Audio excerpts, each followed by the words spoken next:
Oydin opamni yaxshi xislatlari juda ham ko'p. Men ularni kuldirib, ularni kulgilarini eshitishni yaxshi ko'raman. Необычный kuladilar.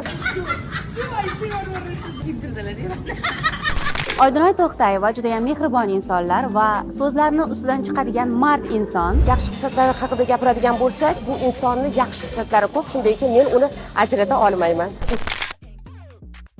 Casual stilini yaxshi ko'raman. Kayfiyatimga qarab kiyinaman. 30% romantik, 40% klassika bor, yana 30% menda avangarddan bor.